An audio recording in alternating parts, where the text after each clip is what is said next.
Aloha and welcome to the Kauai Virtual Economic Summit on how to leverage innovation to solve local problems. I'm Helen Cox, I'm your moderator, and we're going to wait just a couple of minutes to make sure everybody gets on before we get started.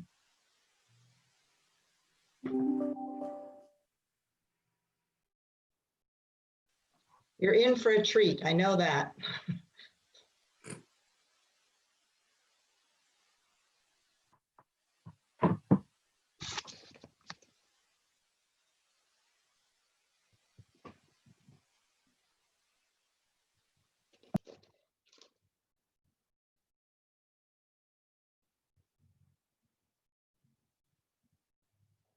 Okay, it looks like we might be slowing down a little bit. I'm sure some more people will join as they can, but let's go ahead and get started. So again, this is the Kauai Virtual Economic Summit to leverage innovation to solve local problems.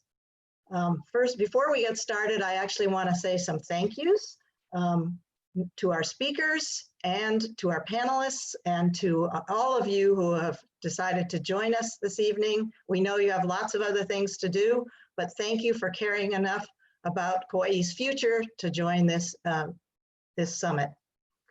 I also want to thank our sponsors, the Chamber of Commerce, Kauai Economic Development Board, Kauai Community College, and the County of Kauai. And now we are going to also need to thank our co-coordinators. I'm one of the coordinators, but the other coordinator is the real worker bee in this operation, and that's Rose Benzel. Thanks, Rose. So now I'm going to turn it over so we can hear a message from the mayor.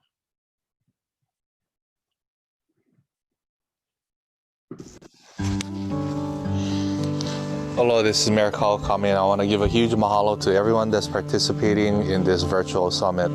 Look, folks, I spent decades in a family business, and I can tell you the truth, it's so challenging to make changes. You know, there's a mantra that they say, if it's not broke, don't fix it.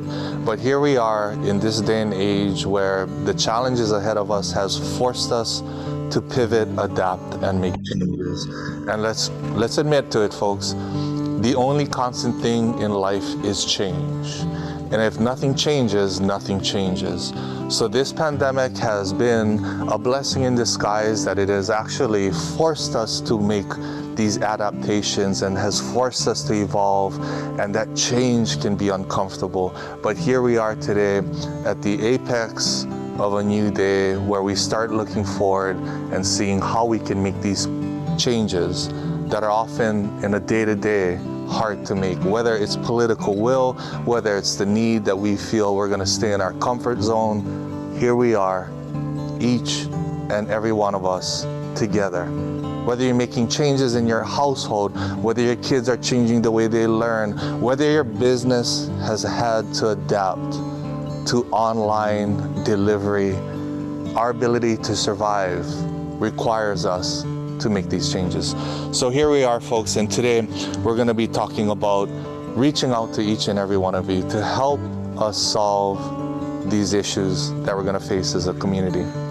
The county is seeking innovative projects to support economic development and address challenges in agriculture, transportation, waste management, cost of living, small business, tourism, and other areas.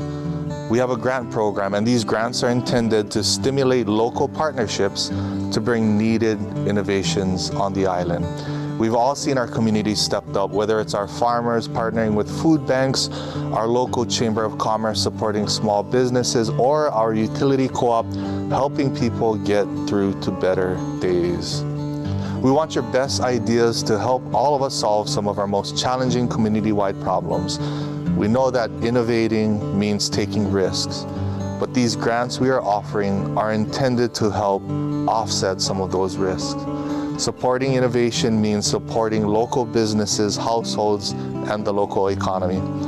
The county will award up to 10 grants of a maximum of $50,000 to successful applicants. So thank you so much for your time. Thank you for coming together as a community. As mayor, as we head into Thanksgiving, I'm extremely thankful that we have a community that knows how to band together through our toughest of times. Thank you so much. God bless and aloha. Thank you, Mayor. I wish he could be with us, but we know he has lots of things to do, and we are so, so lucky to have him as a mayor. So just a couple of housekeeping things before we move forward. First of all, this is being recorded, and the recording will be posted on the Kauai Forward website.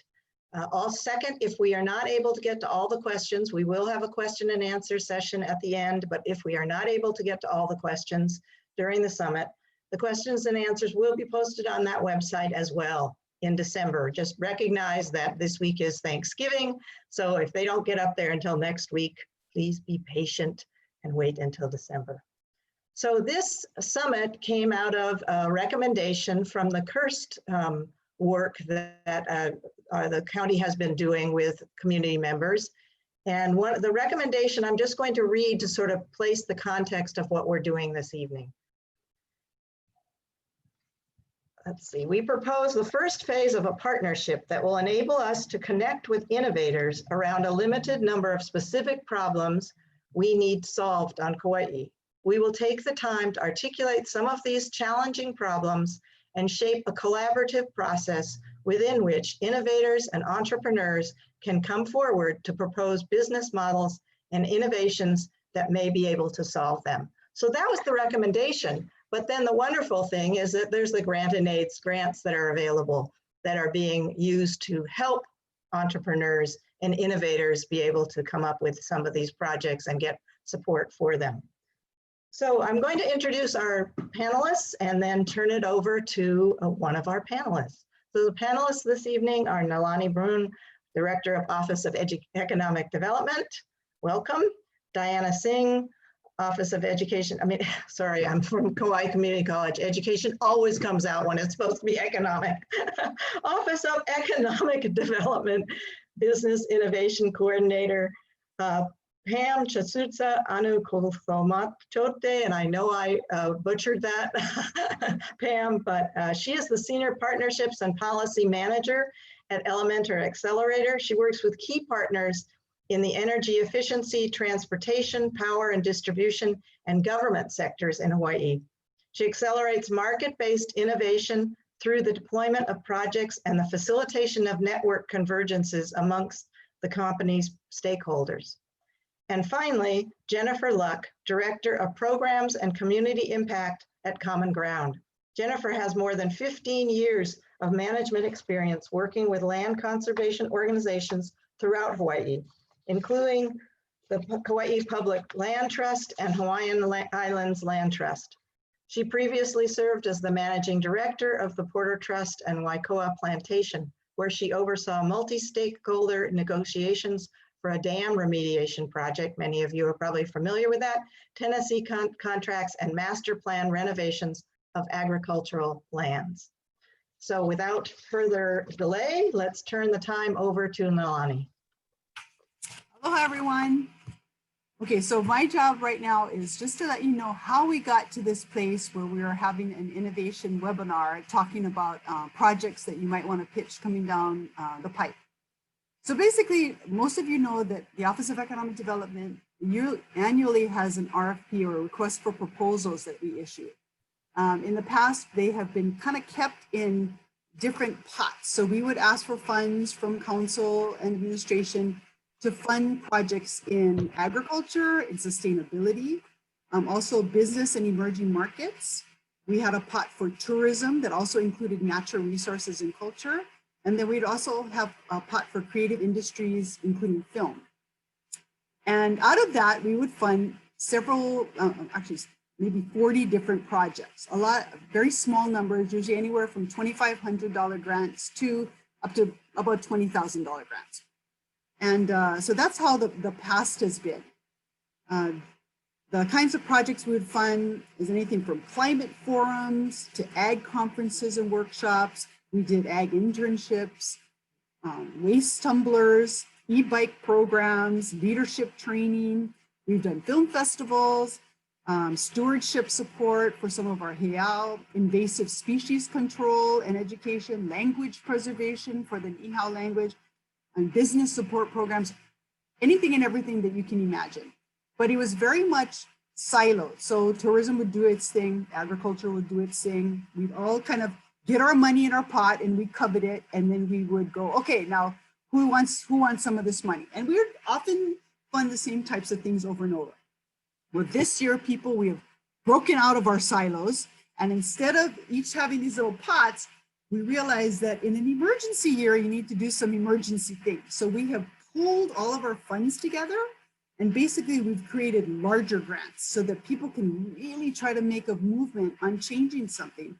In this case, we want to solve local problems with innovation. As Helen noted, this is from the Kauai Economic Recovery Strategy teams, who had one recommendation, which was number 4 in their Futures Committee, and they want to foster innovation as a key economic development strategy on Kauai. And there are people here tonight that do that. We have had people in the past do that, and we are hoping that as we move forward, that we're really going to be able to jam in this area. Now, this RFP that we talked about earlier, it hasn't been released. In fact, it hasn't even been completely approved yet. What we're trying to do right now is get a jump on it. So we know the jump is coming. The RFP will probably be released in December, but we want to give everybody as much chance as they can and as much time as they need to try to think out problems and how they can solve them, and then put them into an application format. So that's pretty much where we are today. Timing is, like I said, coming down in December, and our office is usually very available to help guide you. We can't tell you what to write or how to write it, but we are certainly always happy to guide that. And we will be having an RFP release webinar, so that will be up and coming in December. And when we do that, we'll be able to give you more details on exactly what we're looking for and how that scoring system works. So with that, I'm going to toss the ball back to Helen to introduce our next presenter. Thanks, Nalani. And by the way, thanks for the grant that I got several years ago to work on climate change. So I'm glad to see the new direction, but I also thank you for the help in the past. So our next speaker, as I mentioned before, was Diana. So Diana, take it away. Hello, everyone. Thank you, Helen and Nalani, for giving that background on the Economic Recovery Team's recommendation and a little bit more about how we got to where we are today. What I'd like to do is talk a little bit more in depth about the recommendation and what we'll be looking for our innovation grant, just to kick off this dialogue today. And then I'm really excited to hear what our other panelists have to say, so we want to make sure to save plenty of time for them. So let me start by talking a little bit more about that particular recommendation. As Helen mentioned, we're talking about leveraging innovation to solve local problems. And the team, as I understood it, really broke it down to a couple key takeaways. First, it was the need to really clearly articulate some of the problems, some of the pain points that we're experiencing in our community, and define what is it that we're trying to solve. The next thing that was a takeaway to me was forming these collaborations and partnerships in a new way. And from that team's perspective, the county and other partners were really called upon to create a process to facilitate these partnerships and encourage these innovators and entrepreneurs in our community to come together and create proposals to solve some of those challenges. And that's how we all got here today. I think this event is an opportunity to really talk about some of those problems, to share ideas, to talk about innovation, identify the partners that you could potentially collaborate with in the future. And so to me, the summit and the grant and aid process that we're going to be kicking off, that's one piece of that recommendation, but I'm hoping this will continue in the future as well in other formats. Okay, so where do we start? Let's start by articulating some of the problems that we experience in our community, because a wise coworker of ours the other day pointed out, we don't really get anywhere if we don't start with defining the problems. So let's start by kind of just talking about some of them. This isn't going to be a comprehensive list of all the issues we face in our community, but I think it puts our mindset in thinking about the ideas that could benefit from innovative solutions. I also think it's worth noting that there's some problems that have persisted in our community for a long time. And we also have new problems thanks to this COVID-19 pandemic. And we have old problems that are now worse problems thanks to this COVID-19 pandemic. So there's a whole slew of problems we can solve, which if you turn that around could actually be seen as opportunities and a need to innovate. For those of you who are able to join the call this morning, we talked about a new paradigm for visitor travel, and that really highlighted problems that exist right now in terms of our transportation options, problems with traffic, visitor flow around the island. It also talks about overall, how do we manage tourism in a strategic and sustainable way on our island? That's been a pain point in our community and something that multiple groups are currently working on solving. Another thing that is very pertinent right now is the high cost of living and availability of affordable housing on the island. We have challenges that are from waste management and recycling. As Helen has pointed out during many of our meetings before, we'd also be remiss if we didn't acknowledge that we're in the middle of a climate crisis. And while that's not unique to our island, it's certainly something that requires attention here locally. There's issues facing our farmers and ranchers. I think Marty Amaro, who's on our team, will probably speak to some of those a little bit later today, and some of the projects that have been done already to start to solve some of those pain points in the agriculture community here. And of course, as the business innovation coordinator, I think it's important to acknowledge all of the challenges that are facing our business community right now. You know, Hawaii was always a hard place to do business for a variety of reasons. And then when you layer in the COVID-19 pandemic, everything got a lot harder for all of our small businesses and entrepreneurs here. And so as we strategize the pain points in our community and what we can do, really addressing concerns with our local businesses and supporting them, I think is one that would be near and dear to my heart as we look for proposals and solutions. Like I said, this is not a comprehensive list of all the challenges, but I think in highlighting some of these, it's a necessary first step, and it just gets us to thinking about how we should approach these innovation grants. So now that we're thinking of these problems, I think that's the approach that we want you to come into for these grants as you're writing your proposal. Think first about the problem you're trying to solve.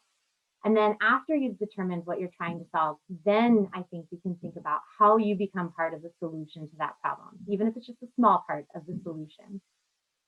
The next thing that the team really stressed was the importance of collaboration and partnerships. And it's a lot easier to find the right partners, whether that's a funding partner or a partner to do the work with, if you've determined what your mission is and what you're trying to solve. Fortunately, on our island, we have so many nonprofit organizations and businesses in our community that are already working on some of these programs.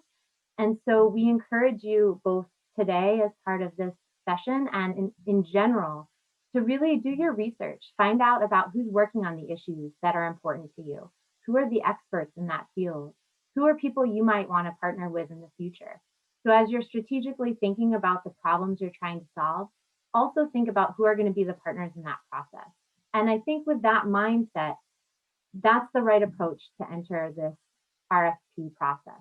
Really thinking, what are the problems I'm trying to solve? Who can I solve them with? And I think that will really set you up for success as you approach our request for proposals period, which, as Nalani mentioned, is not out yet. I think I did have one more thing I wanted to say. But let me just leave this on a positive note, because whatever I've missed, I'm sure I can discuss in the questions later. I want to leave on a positive note and just say that I've been so encouraged by the way our businesses and our nonprofits have really come together already throughout this pandemic. It's just been so impressive to see how everyone has stepped up and pulled together. And while we're all eager to move on and not have COVID in our vocabulary anymore, I think one silver lining of this pandemic has been the way that people have been challenged to think differently and to find new partners and to find new solutions. And so if we can embrace that innovative approach, I feel confident that we can move forward with some of these local challenges that we've been facing.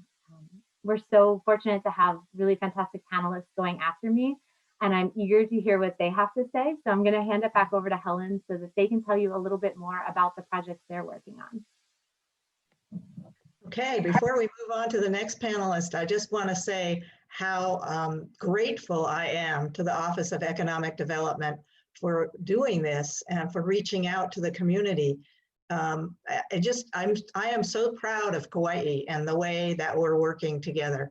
I also want to say that I see this asking for innovation on these projects, to me, is a way to really address what we have been saying for years and years and years, is over-reliance on tourism. I mean, I grew up in Hawaii. I can remember when I was a little kid, and I'm very old at this point, you know, people saying, hey, we're too reliant on tourism. We're too reliant on tourism. Well, here's a wonderful opportunity to come up with ways to solve things that are going to help us, help our community that aren't tourism. They're us, and they're going to make a big difference. So thank you, thank you. And now I'm excited too to hear our next panelists who are not from the Office of Economic Development. So Pam, take it away. Thank you so much, Helen. I'm gonna share my screen real quick. All right, let me know if you guys could see it. Yeah, awesome. All right, aloha everyone. Thank you so much again, Helen, for the introduction and all the panelists today. Thank you so much for the opportunity for me to speak today. So some of you might be familiar with Elemental and our work and the work that we do here in Hawaii. For those of you who do not, we are a Hawaii-based nonprofit organization. We support climate positive technology startup companies, most all of which are helping to solve climate change. And we work in 5 sectors that are the biggest emitters in the world. We work in energy, mobility, water, food and agriculture, and circular economy. So we generally work with startups in one of 3 ways. So the first one is like we basically coach them through go-to-market track, and then we do demonstration. And we have 2 tracks of demonstration. The first one is demonstration track, which we co-fund project deployments in Hawaii and Asia Pacific region. Another one is what we call equity and access track, which is like any projects in California in the frontline communities that have focus on equity and access for the technology that they deploy. So over the past 10 years, over 10 years of operations, we funded 71 projects across these regions, Hawaii, California, and the Asia Pacific. And of these, over 30 projects are in Hawaii, throughout all the islands in the state of Hawaii. And our combination of funding comes from government, philanthropic organizations, and corporations. So what we do here, I'm going in the next few slides, I'm going to go through a few examples of projects we deployed in the past. Mostly are in Hawaii, but then I pick some that are interesting. They might not be in Hawaii, but I just want to show just to build it up of what Diana said a little bit, because I think partnerships are really the key there. So from 71 projects that we've done over the years, we find that, since the beginning of scoping out the projects, if you know the partner, especially if you know the community partner, not just the funding partner, include them in how you would scope the project. We find that those projects tend to be more successful, tend to move faster, tend to make more impact. So the first project I'd like to shout out is with Shifted Energy. Shifted Energy is innovative energy startup. They are Hawaii-based company. They create a smart device like you could see on the screen here. This device could be attached to a normal water heater. This device basically turns a normal water heater into grid interactive demand response resource for the utility. So basically it makes this water tank able to talk to the grid. So the grid operator could turn on and off. So that's what we call the innovation. So in this project, Shifted Energy partner with Hawaiian Electric companies, right? So Hawaiian Electric company is a funding partner, but Hawaii Energy also provide rebates through the project. So for each unit of this device, Hawaii Energy provides X amount of rebates. So it's reduced the cost to customer even more because they consider this energy efficiency appliances. And in this project, they also partner with a bunch of real estate developer. So we were able to deploy these devices into 499 homes at the Kapolei Loft, which is a low-income rental development projects on Oahu. So the results of this project, once these almost 500 units are rented, these grid interactive water heaters will have over 2 megawatt hours of daily storage capacity. That's basically equivalent to about 4 single family homes monthly usage of electricity. And ultimately, this grid interactive water heater will lower residents' energy bill. So the next one, this is another interesting one. You may have heard of FarmLink Hawaii. They create an online platform that directly connects local farmers with residents and restaurants. So they don't technically have a partner, like a corporate partner. So we basically give them funding so they can basically transition from business to business. So they normally sell more to the commercial customers or restaurants. So with our funding, they were able to expand their sales, their business model to go from farmers directly to residents, right? So, and we funded them at the perfect timing. So since the beginning of the year, basically since the COVID shelter in place order, their demand from individual households through their website has increased by 3,000%. And since the beginning of the year, they purchased over $700,000 in local staple food from 100 local farms, ranchers, and food producers. And these 100 local farms, of these 17 are women-owned, 38 are minority-owned, 26 are beginning farmers. I got goosebumps by just saying this. So not only that, our funding helped FarmLink Hawaii able to expand their own business, but then they also keep farmers in business. And most of these farmers are small businesses who this is what they need right now, right? And they're able to create more jobs and then keep the community of small businesses going. So in the interest of time, I'm not going to go into these projects in much details, but then I thought it was interesting. The first energy company is called Allume Energy. They are based in Australia. They create both software and hardware to unlock solar for apartments and multi-unit buildings. So they partner with Sunrun, who's a national solar company, to deploy 15 of their technology units within low-income, multi-family buildings in frontline communities in California. So something like this, I want to stress that when you see examples of project partnerships, innovative project elsewhere, it's something that we can adopt to do locally if it's the problems that more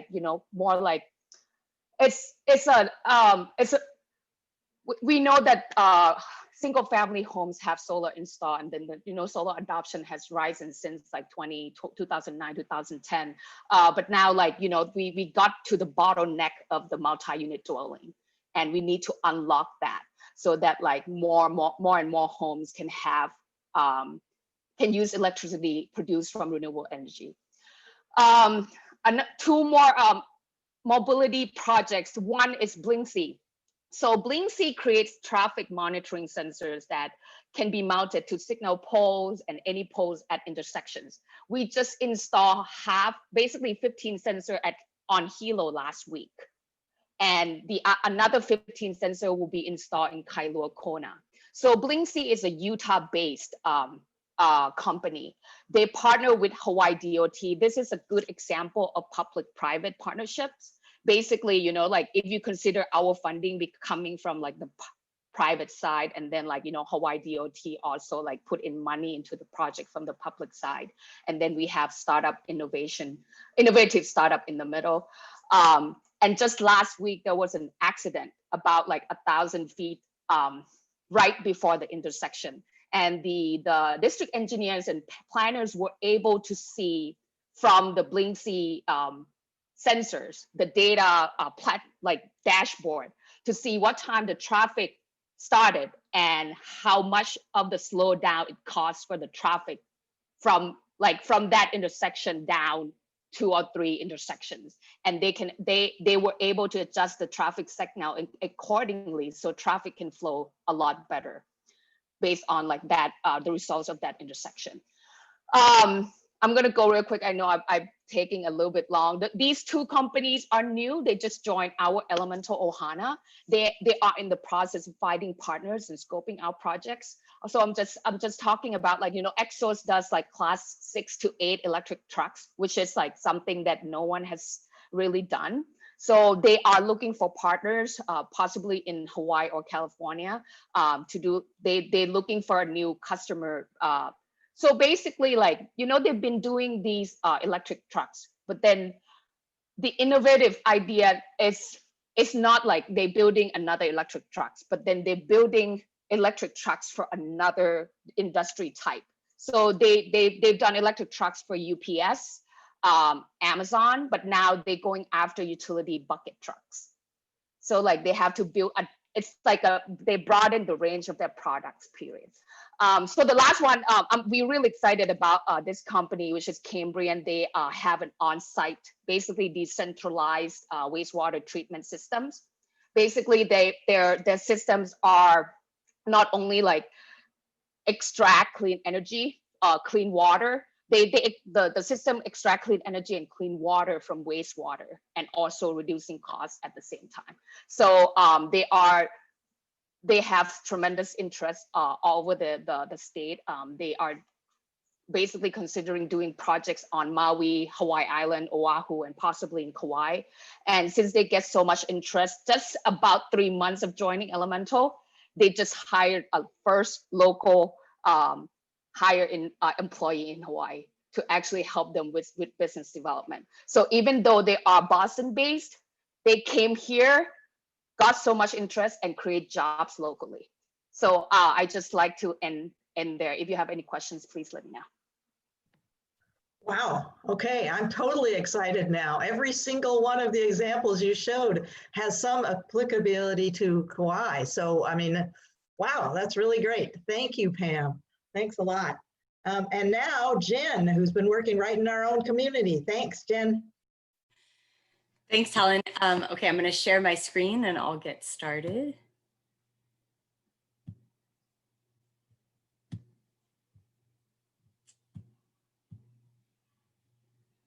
Okay, well, hi, everybody. My name is Jen Luck, and I live here on the North Shore of Kauai and work for Common Ground. And before I get started, I just wanted to say thank you to Helen and to Rose for organizing this, to the team at OED and really the County of Kauai for what I would say has been truly visionary leadership over the last year, not only in the way that they've handled the crisis, but and their focus on innovating and I think seeking out the opportunities in a crisis like this by supporting business and business development and most importantly and most related to what we're doing at Common Ground, business and economic diversification. So I want to talk a little bit about Common Ground in general, just to introduce kind of who we are, where we are, what we're doing, and then most specifically our Food Innovation Center and what that is. And I want to touch on some of the public-private partnerships that we're using to push forward our economic resiliency model. I see a couple of our great partners on today. So Monica Bells and the team from KGFCU and Dirk Soma from KCC. I'll talk a little bit more about their involvement in a minute. So Common Ground, that's a picture that you see on the screen, and in my background is on the North Shore of Kauai. We're in Kilauea, where the old guavakai plantation is located. And we are a private for-profit company. So a little bit different than Elemental Accelerator. But there are many, many similarities between what Elemental does and our model as well. So through public and private partnerships, Common Ground unites change makers, thinkers, creators, designers, innovators, and doers to produce economic development programs and services to grow a diversified economy on Kauai and beyond. But what exactly does that mean, and what does that look like in practice and in application? So what that looks like is the Food Innovation Center. The Food Innovation Center for us is essentially like an initiative that we launched several months ago at Common Ground. It's located at Common Ground, and it's comprised of several different pillars and programs, and I'll go into that, but it's basically a place for food-centered workforce development. So at Common Ground, we have a team of about 10 folks that love food and believe in the capability and ability of Kauai to really be an innovator and leader in the food sector and the food economy.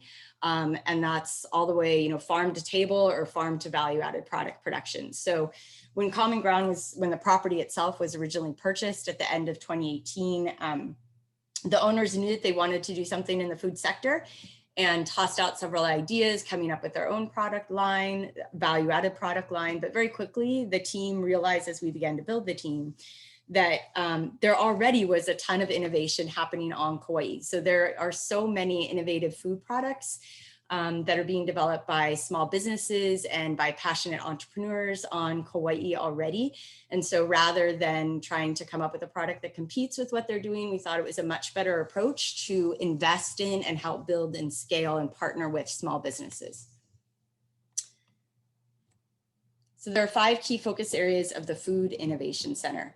And these all feed into an integrated value add supply chain. So what we're really looking at is vertical integration and, again, building the food economy and agricultural economy on Kauai, really striving towards that rather audacious, but I would say achievable goal of diversifying Kauai's economy, building an economy that's not so wholly reliant on tourism.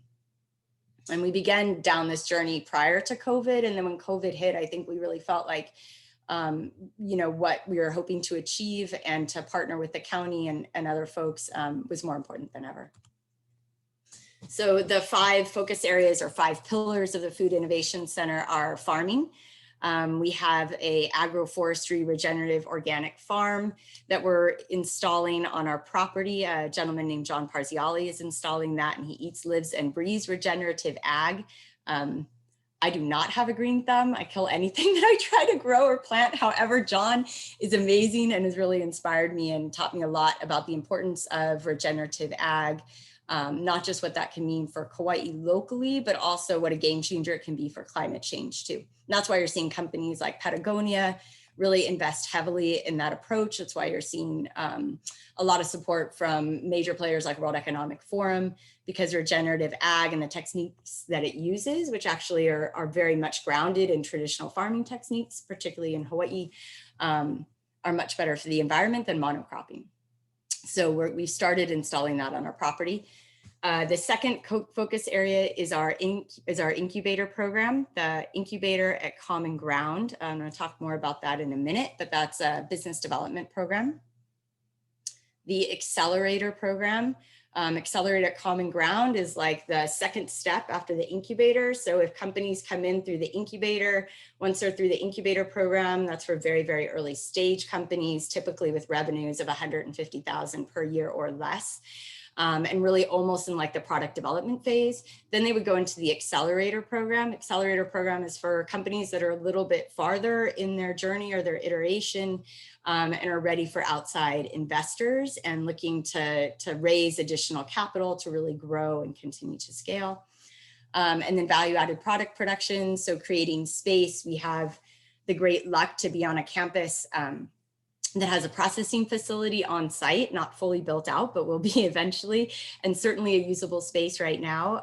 So we already have some companies on site renting some space from us and doing value-added product production, which we're really proud of and happy to partner with them on. And then the last element, of course, is distribution. So distribution can take many forms. It can look like a brick and mortar retail space, and it can look like an e-commerce space. Of course, with COVID, the continued growth of e-commerce and a lot of businesses pivoting to that business model is where we're beginning to direct our energies and time.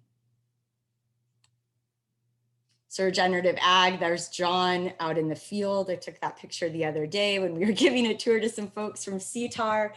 And it's really amazing. So we just started to plant like at a month and a half, maybe 2 months ago, and we're already cultivating from the garden and using what we're growing on site and in our Papuna Meal Kit delivery program. And the farm itself, so there's, in addition to the model of Common Ground, the Food Innovation Center, I'm also going to touch on what I would say is like an innovative approach to public-private partnerships and how we used our partnerships with KGFCU to launch some of these programs with the support of the County of Kauai and Office of Economic Development, of course.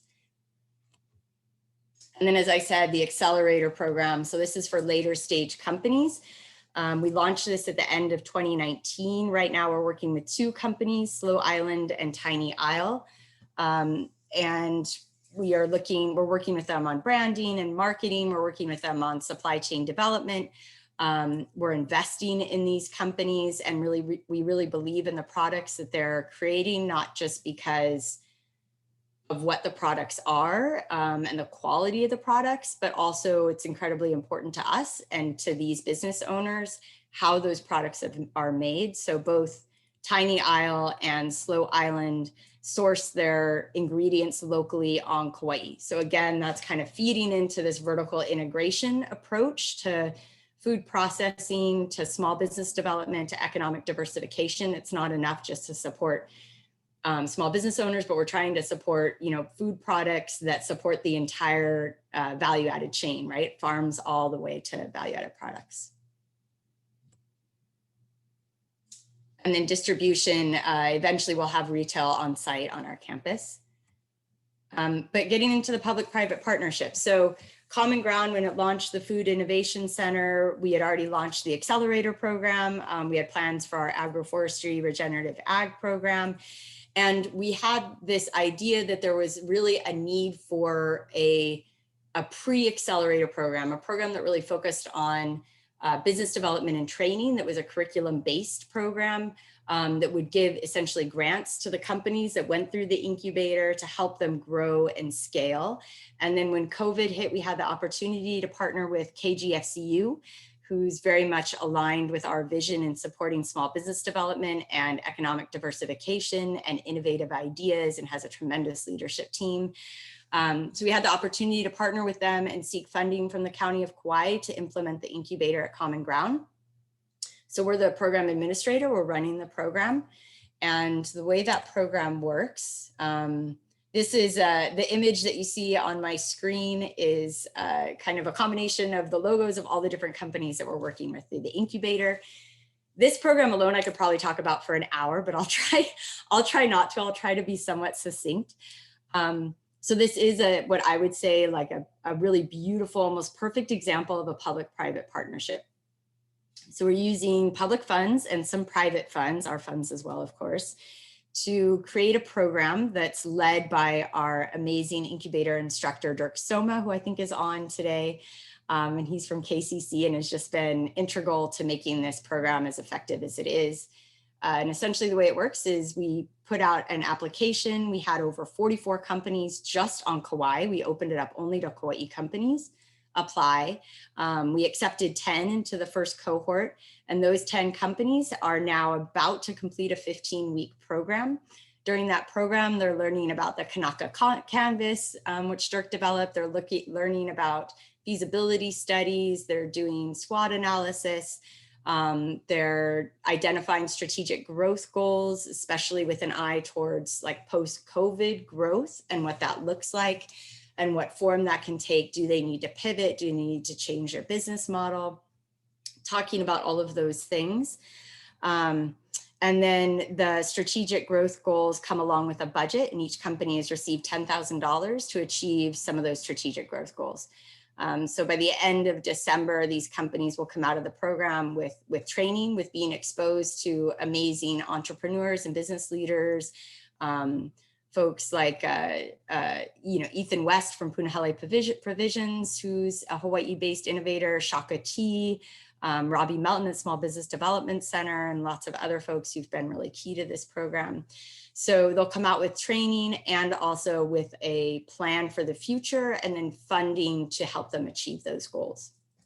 And the end goal, of course, is to help build capacity in these companies, to help provide mentorship and guidance and ongoing support for these companies, And the end goal really being to feed and to build the agriculture and food economy on Kauai, which then starts to chip away at that bigger goal of economic diversification, right? Which is pretty audacious, but considering what we've seen from these companies and the incredible innovation and the ideas and the passion, oh my gosh, and the commitment. I mean, these guys all work 7 days a week on their products and their companies. It's been incredibly gratifying to see that. And then the cross collaboration between them as they go through the program too. So the other program that I wanted to highlight is run by Sarah Wright. That's Sarah there in the white t-shirt that you see, and Lahela Correa. So Lahela and Sarah run the meal kit delivery program. This is also a public-private partnership. So it's funded through, again, County of Kauai in partnership with KGFCU. It's really a philanthropic program for Common Ground. However, it feeds into and aligns with our goals of feeding the entire value chain and really building up the small business development in the food sector. So we launched this in August, and we actually did another meal kit delivery trial run in June that we funded, and really through that experience saw the need for easy to prepare meal kits that are sourced locally. So the meal kits are sourced entirely from local companies on Kauai producing products in a sustainable way. And then those different elements go into a bag along with the description and a recipe from Adam Watton, who helps direct and lead the Food Innovation Center and is an amazing chef and food entrepreneur.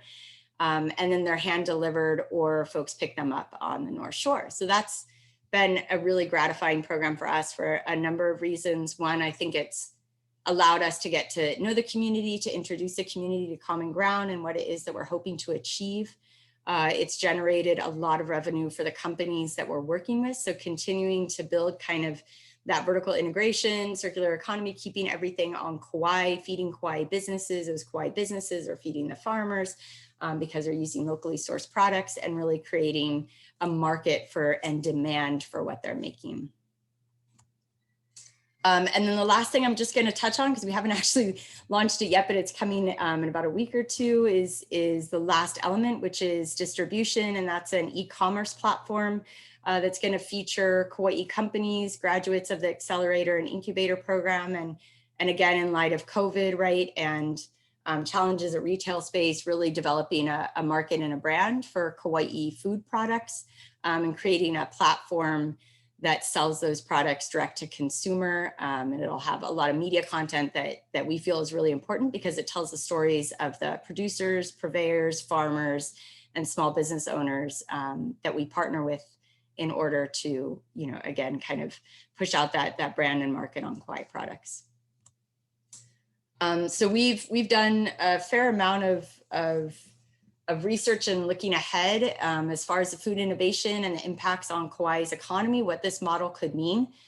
We are starting on Kauai, but we certainly feel like the model could grow elsewhere throughout the Hawaiian Islands.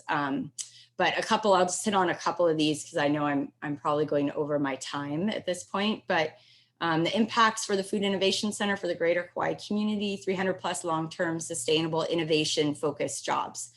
So that's directly with Common Ground and also with the businesses that we're supporting and investing in, scaling and helping them to grow. 300 million generated in the community for over 20 years.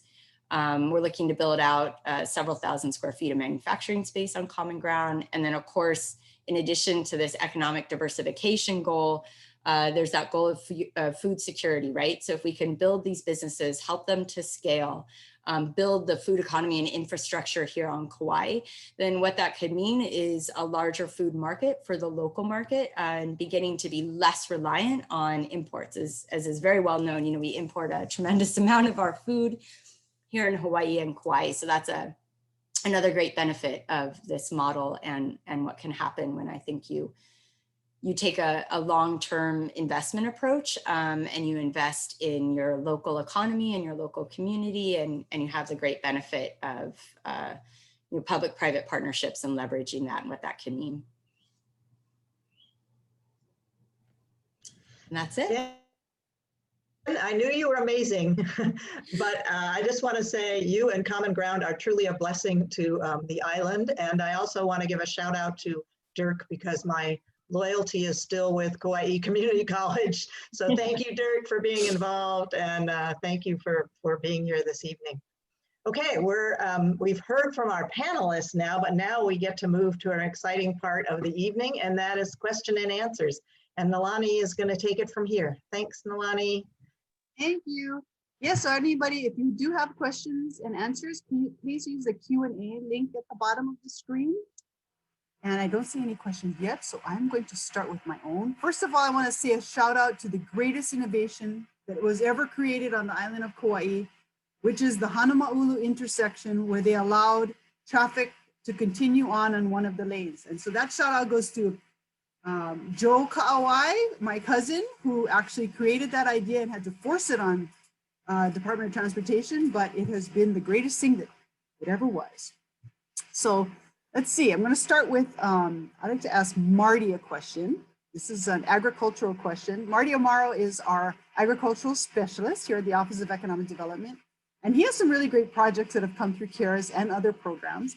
So I just was wondering, Marty, if you can share with us an innovative project that kind of addresses a challenge, what the question was, what the problem was that needed to be addressed, and then what the project ended up being.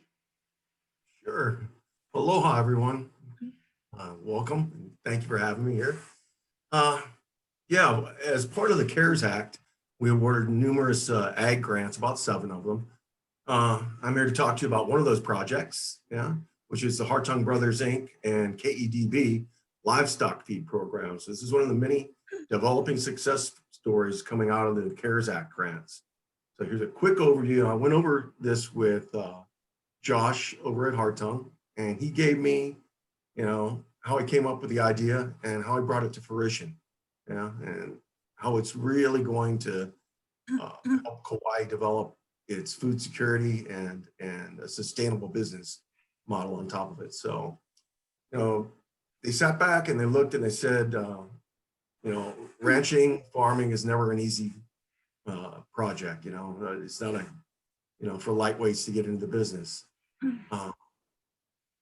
Ranching was very robust in the early part of the century, in the 50s, 60s, but then we had a major business went down, and it turned into a business of ranching, not to provide beef for the island, but to sell calves and send them off island for finishing and selling on the mainland. Well, that being said, along comes COVID-19. We're already in a kind of a depressed industry, in the cattle industry. We got a closing of processing facilities and markets on the mainland. Long-term drought here on Kauai negatively impact all our forage feeding areas, which were limited in the first place because a lot of the leases aren't available to our ranchers, whether it's public or private lands.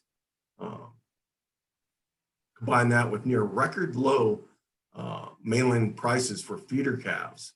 So when our ranchers are sending calves up to be finished out and taken to a finished product on the mainland, they're getting pennies on the dollar. So makes it a very difficult financial situation to make a profit at and sustain your family and your business. Additional challenges, if you were bringing in supplemental feed out of the mainland, it's tremendous prices, per ton to feed your cattle herd if you're buying feed from one of our suppliers, which we want to encourage business with them, but it just wasn't economically viable for ranchers to do that on a sustained basis with the drought. That being said, at the peak of COVID, which might redefine every day when the peak is, but ranchers are faced with shipping at a loss, selling locally as hamburger at pennies on the dollar, or, God forbid, potentially euthanizing their herds because there's no place for them to go, right? No forage lands to feed on, can't afford to supplement. So it's a big ball of problems that was already preceded by a low market value on the cattle themselves. Through these challenges, they said, we understand we need to put a fix in place, but they also identified a threat, and that's to our Kauai's food security. How can we feed ourselves if traditional sources are compromised? which happened on the mainland when all the processing facilities were shut down or slowed tremendously due to COVID. You know, currently over 90% of our beef comes from out of state. You know, that's a lot of protein. So how do we fix that? So they identified needs, you know, which number one is to get a sustainable ranching model where 100% of Kauai's livestock proteins for consumption, for community consumption, come from Kauai. You know, same with our other ag producers. If we could do that, wow, how the models would change, yeah. And then a need was to identify alternative food sources for supplemental feeding of livestock, as well as finishing feed, and to take them into the last stages of growth where they're a viable and high quality product to bring into our markets and restaurants. So you sit there and you got all these challenges and you got threats and you got needs. You got to come up with solutions, right? And that's what these guys do very well, or did very well. So Josh and the Hartung team developed a plan to use supplemental acreage on their existing farmland to grow highly nutritive alfalfa for livestock feed. You know, traditionally it's guinea grass. You bring in livestock pellets or mixed feeds from the mainland, you supplement that way, just to get them to the finished feed size of the feeder calf size of maybe 250 pounds to ship to the mainland. And now they're thinking, no, we can't do that. We're going to do it differently and bring them all the way up to a full grown cattle for finishing here. So they went up, they got funding via the CARES Act, and they did an internal match. So a lot of our innovators out there might not be able to do it to the scale that Hartung did, but they realized that they needed to be invested as a company, as well as looking at the investment from outside sources on their own operations to make this really happen and be a success long term. Additionally, the short grant time created positive results. And the grants were given out in July. They had crop coming in September. Yeah. So they moved fast, they moved efficiently, and they moved intelligently to get their goals done. Yeah. So they get all this stuff. They got solutions on all the other, negative things or challenges. What are the outcomes? Well, now they have production of traditional bales and rolls and filling an immediate need of ranchers. You know, we're feeding our livestock that are going into our food resources, but also livestock that aid us in the ranching. You know, the horsemen now have a viable food product when drought hits. You know, a lot of our cattlemen are still up on horses. They don't all use ATVs. So a lot of spin-off products. Right. Livestock ingestion of high nutritive feed combined with rotational grazing practices here on Kauai results in better quality finished products. So we're not just going to have to take this wonderful beef that we're producing here and take it into hamburger. We're looking at fine steaks and choice quality cuts of meat that can serve our community, our restaurants, and our visitors as that redevelops. Yeah. Great. So that being said, ranchers look at it now and say, wow, I'm limited to the size of my herd because my forage is limited. Well, now they can expand their operation knowing that they can supplement and finish feed using alfalfa and other products that are going to be coming. What else do we have? That's great, Mark. Thank you. Yeah, they're also going to, go ahead. So I'm going to quickly ask some questions that are in the queue, just so I can get through them, and then I will come back. Sure. First of all, the first question I think is for Jen, and it's from Lynn, and she's wondering why not use the Common Ground example at the Kauai Community College on the back 40? Have you ever considered that? We have not, but I think that's a great idea. I think we have some key folks here who are pretty familiar with KCC. I would say about our model that while we have a property and a campus, certainly the programs that we've started, the incubator, the accelerator, do not have to be tied to a particular place. And expanding on them and partnering with KCC on expanding those programs. And maybe even delving into not, just food, but textiles or something like that is certainly worth exploring. So yeah, I think that's a That's a great idea. And a processing facility, just to plant that idea. You know, on the back 40, I think that one thing that we've heard repeatedly through our experience with the companies here that we are dealing with on Kauai is the real need for processing space. So, you know, the idea to have processing facilities available to some of these companies throughout the island, West Side, Lihui, and then North Shore is I think, you know, another idea worth exploring. That facility, also kind of the third-party logistics, all those components that are really expensive and almost a barrier to entry for a lot of these companies. If there are facilities like that available through public-private partnership, that could be a game changer. Nice, nice. Thank you. This might be for Diana or one of the OED team, from Jill Lowry. Would challenges around youth engagement and employment during COVID or public safety dedicated hurricane shelter multi-use essential service facility be something that would resonate in this particular grants and aid process? Can I start by answering a different question that I forgot to mention during mine and then come back to Jill's question, which is that it reminded me that, you know, when we talked about this session today and OED innovation grants, I think it's important to just put this in the perspective that that is just one funding source. And it's so important when we're talking today that we're not limiting the conversation to that one grant, right? We are going to launch this grant and it's going to be a great opportunity to kickstart a lot of local innovative projects here. But that's one grant opportunity. There are private funding sources, state and federal sources that we hope will be coming up in the new year. And I encourage everyone that when you're looking at your projects, you're also looking and researching all of those funding opportunities as well, because that's the way we're going to bring more funding and more support to our island that's really essential to us moving forward. So with that context, you know, when we looked at the innovation grant, I think we're looking at all of this, obviously, with the lens of economic development too, right? These are grants coming out of the Economic Development Office. I think one of the aspects of your question was about employment.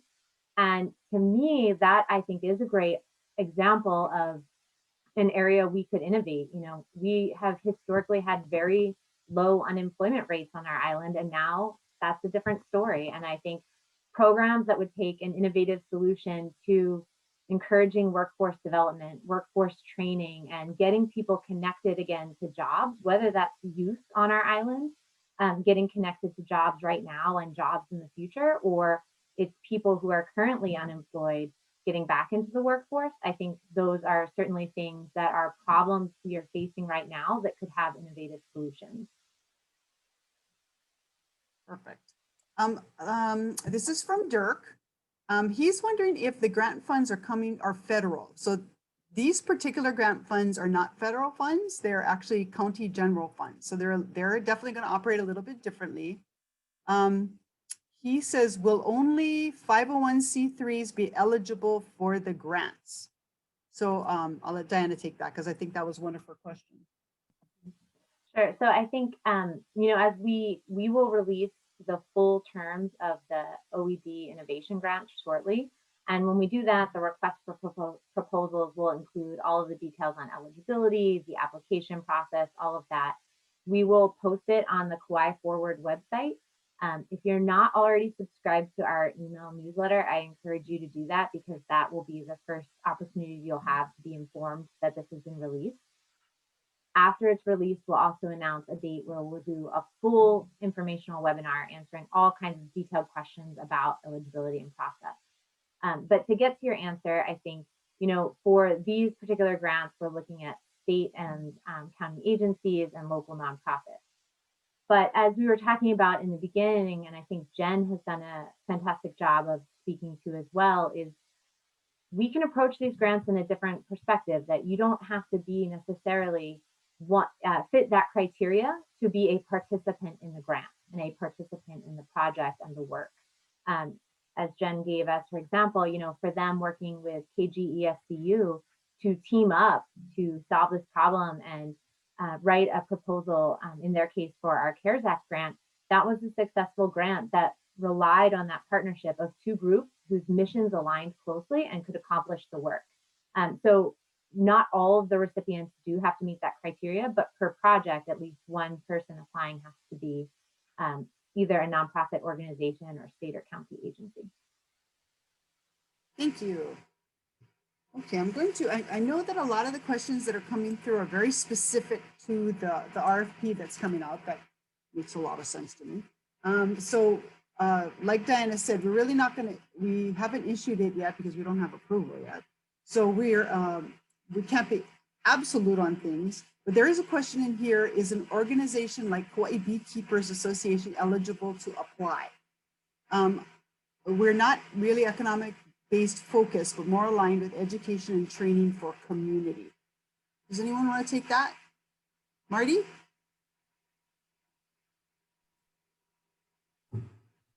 Well, I would say that if there's an association, and whether it's the beekeepers or any of them want to participate, then you would have to be the catalyst for creating jobs, for creating industry.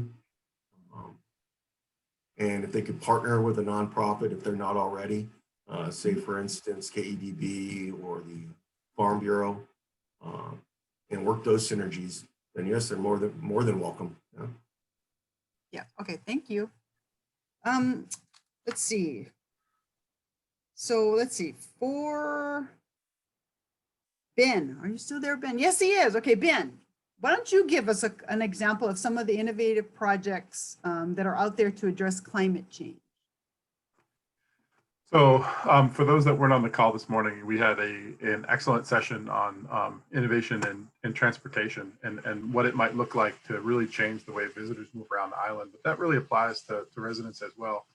And if you look at this, it really gets to the heart of innovation. You know, there's a lot of solutions all over the country and all over the state and even in our backyard already that really start to talk about how transportation could be different, but they're risky to bring to our market. So an example that you can see right from next door in Honolulu is Beaky Bike Share, right? You go to the city, you get a bike, you just have this card and you grab it where you need it and then you put it at a different docking station when you're done with it.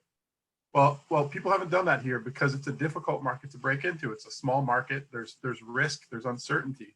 So this grant opportunity, let's say a big hotel said, you know, we'd really like to have bike share at our site, and we'd like to partner with the hotel next door and the businesses in town to make that happen. Well, we don't know if it'll be profitable, so we can't just lay a bunch of corporate money on the table right now. And by the way, here's this NGO on Kauai whose mission is to get more people bicycling. So maybe there's a partnership that gets formed and we try it out and we try to make, you know, bike share work. So I think that's one example, but I think what I want to reinforce, and I think I've been hearing this all night, is that, you know, what we're asking for is innovation. And what we mean by that is we mean solutions that can solve real problems that are different from how we're doing things now. So take what we're doing now and add more of it. That's not innovation, but taking what we're doing now, questioning it, challenging it, and saying, what if we did it differently? We think it might work. We've done some research. We're pretty sure, but there are some uncertainties. That's innovation. And that's why you need, you know, that's why we're saying we want to help you to kind of de-risk some of that stuff. I went off a little bit. I apologize, Nolani. That was just one example. There are certainly more. I'd be happy to throw out there if it's helpful. Great. Yes, please do. Give me one more while I read through this. Okay, one more example. So it was mentioned that waste disposal is a problem on our island, right? And I will speak now as a representative for the county. Waste is a very, very large expense. Solid waste is a huge expense for us. We pay a lot. It's incredibly difficult to site a landfill for a lot of reasons. People have always said we'd love to see more curbside recycling, but the county has a real challenge there because our community is so distributed. It's very expensive to now duplicate all the collection systems. So an innovation and waste would be to really study and figure out how can we do our waste management differently? Are there systems where, for example, businesses who might see their waste being collected 2 or 3 times a week because it gets a little smelly and it's got to be taken out of there so customers aren't offended. Maybe they say, hey, we're going to hui together and compost in the neighborhood. And now that waste gets picked up once every 2 weeks instead of once a week. And now it's easier for us to also recycle because it's not mixed in with a bunch of old sandwiches and French fries. That's an innovation. It doesn't, it's maybe not as sexy as bike share, but it's an innovation that has the potential to change our waste system and make it greatly more efficient. if it works. Again, a bunch of question marks come up. How is this going to work? What are the agreements I need to get with the other landowners? What concerns do I have to address with the Department of Health? Many, many things that might occur that make it a little bit risky, and maybe one of the reasons why it's not a prevalent practice today, but something that could really change the game. Thank you. Okay, I'm going to shoot this one over to Diana. Let's see, this is from Paul Marshall. And he was asking about, some of the closures of businesses. So in particular, his question is, could a farm that grows products largely or entirely for resort restaurants receive a grant to shut down the farm, dispose of equipment properly, create a design for changing the land to conservation purposes, and carry it through, ending with an area restored to native plants and given to an appropriate organization for ongoing conservation? This is probably not the answer that you want, but I'm going to give it to you this way anyway. I think what we don't want to do here today is give you a yes or no as to whether your idea is a good idea, or to tell you specifically like what is eligible and what's not eligible, but rather to give kind of general guidance on what we'll be looking for. And so I think from my perspective, and anyone else from the team, please jump in and tell me if you feel differently. But when you're writing a proposal, tell us the story of why this is needed. What's new about your idea? What's the problem you're solving? Who are you going to be working with? And if you can incorporate those three elements and make a convincing proposal, I think that's what we're looking for. We'll talk more kind of the logistics of individual requests and all of this as part of the informational webinar. But I think overall, that would be the recommendation for anyone who's interested, is like, is my individual project eligible? Again, taking that step back and saying, okay, what is the problem, not just that my business is facing, but that the community is facing? How am I solving it in a way that adds either job creation, economic diversification, any kind of economic benefit to the island? How am I solving that problem? And then who am I working with? And so that would be my general advice. And I'm not going to give advice like specific to this proposal, but rather that broader advice. It never hurts to apply is also my overall. It never hurts. Be ready, because you never know when other funding opportunities come too. So that is very true. That is very true. If I might add, Nalani. Go ahead. In particular for this question, that we really don't want to see our ag lands go away. We're looking at increasing. So perhaps there's a way that you can revision the business that you've been doing and partner with other businesses on the island to just reimagine how that business is and change it into something else. Maybe you could go into the business of farm to school, or we're not just tied to your traditional customer base. That might be an opportunity to really go for this grant and change the way you're doing business. Innovate, think beyond the problems right in front of you, and find solutions. Yes. So I'm wondering, how can the community be involved? I think Diana was going to take this. yeah, I think that's a really good question, and one thing that I've been meaning to talk about earlier too, which is that, through this process, we're trying to solve the problems that our entire community is facing. And so it makes it very important that early on we engage them in part of this dialogue. One step of that is inviting everyone to the session tonight. Everyone was able to listen and participate and share questions, but a big part of that specific to the OED grant, and again, more details on the logistics will be coming up, but a big part of that is giving the community an opportunity to review the proposals and provide commentary on them. I think that's really important for us to see that as we, as an evaluation team, are reviewing the proposals that come in, are the things that we are seeing in the proposals the same needs we're seeing from the community? And is the community supportive of those solutions? And having a platform where the community can provide that input will be very helpful in our particular grant process. Yes. Thank you. This one's for Ben. They have Heidi Alvarez actually has a program that's talking about composting on school property. So here, her question is, do you partner with schools on Kauai? We partner with schools on Kauai.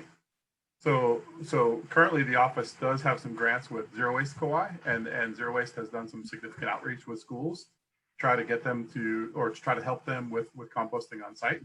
And again, I guess back to the conversation of tonight, you know, what we would be asking for related to your question, Heidi, is what kind of innovation can, you know, would your proposal bring to the table? What would be new and different that has the potential to scale? I think one of the things that we got to emphasize here is what's the upside of funding this thing beyond just the benefit of the immediate project to the recipient of the grant? How does this idea then become apparent to others in the community who can then replicate it and also receive the benefits? So that's kind of a pivotal thing. There's so many good projects, and Diana said this before, that really are great for our community, that add incrementally, and they're also tremendously needed. But we're not necessarily just trying to kind of chip away at the mountain. What we're trying to do is find things that will really help everyone together take a big bite that have not been tried. Thank you. I think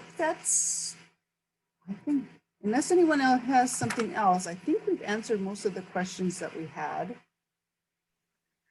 Anybody, if there's any other questions? I have one quick question. So it sounded like basically, as long as one of the applicants are local Kauai nonprofit organization or state agencies are fine. So like, let's say you could bring in innovation from outside, something that would fix local problems, but have like local partners, right? Mm-hmm. Is that correct? Yes. Awesome. Yes. Thank you. In general, the county grant process is very much, the way it's written in the county code is geared towards nonprofits. So you do need a nonprofit partner. And the more local they are and familiar to the community, of course, you get a lot of buy-in. So absolutely, Pam. Thank you. I think it's really good you mentioned that too, though, Pam, because I think there's a couple layers to that, and you spoke to this a lot during your presentation, but sometimes it's just finding an idea that's worked in a similar community. Maybe you don't even need that particular organization coming here to try the idea, but you're relying on this research of something that's worked somewhere else that we haven't yet tried here to solve our problems. And maybe it's actually, you know, working with a partner who has that experience. But in general, that concept of we're trying something new in our community. And as Ben said, it's a risk, but it's new and it's different. And sometimes we can rely on the expertise and the prior projects that have helped other communities like ours. So, Nolani, if I may, the last thing I wanted to add to this conversation is that you know, when we talked about this grant process, one of the things that we recognize is there's a lot of really good ideas within our community already. And we're not proposing that we have to bring in new ideas from outside. What we're saying is that it's got to be an innovation, and that could even be something that has historical precedence. You know, that could be something that is part of, you know, Hawaiian culture, and that really is but it's transformational from where we are now. That's the pivot that really is necessary. So it would be a shame if people left this room thinking we think that all the solutions exist outside, because we know a lot of the solutions to our problems can be found in one of the greatest sources is right here among our community. But it's communicating how that innovation is going to be implemented, and then what are the partnerships to make it happen, and why it hasn't happened yet. Like what is it that you know, if it was such a great innovation, like where are we, and how is it that it's going to become this transformational thing, and communicating that in the application. Absolutely. Let's see. James Trujillo asked, regarding partnerships with Department of Education or KCC, is it best to collaborate with an NGO nonprofit? And I can answer that. Yes, I mean, it's easier for the county to do the grant process with an NGO. Absolutely. But it's not the only. And I think with that is the last question that I have on here. Oh, wait, no, I'm sorry. Carolyn got in, let's see. If two nonprofits partner together, would the limit on funding be 50,000, or could they combined receive 100,000 and partner together on a bigger project? Those questions pretty much, I think we're gonna have to answer in the RFP webinar, because we haven't actually completed the RFP yet. It's going through the process. So Carolyn, we look forward to answering your question in December, I promise you. And we love your innovative thinking. Yes, we like that. That is innovation right there, partnership to the max. Okay, and with that, I think, thank you, Dirk, for your thank you. I'm going to turn this back over to the lovely Helen. Thank you, lovely Nalani. Really, this has been an amazing summit, I think. We've heard from some great panelists, but the questions also were really great. So I hope this is just the beginning. I don't know about you, but I'm almost ready to come out of retirement. So I'm bubbling with, with ideas and ways to partner. So I hope you all enjoyed it as much as I did and found it informative, but also inspiring so that you really move forward and come up with some innovation. And I look forward to having you participate in the webinar that's going to give you more logistics and more details once the RFP comes out. So thank you all for attending. Thank you, panelists. Thank you, OED and KCC and KEDB and the Chamber for sponsoring this. Thank you once and all, and have a good evening. Thanks, everybody. Good evening.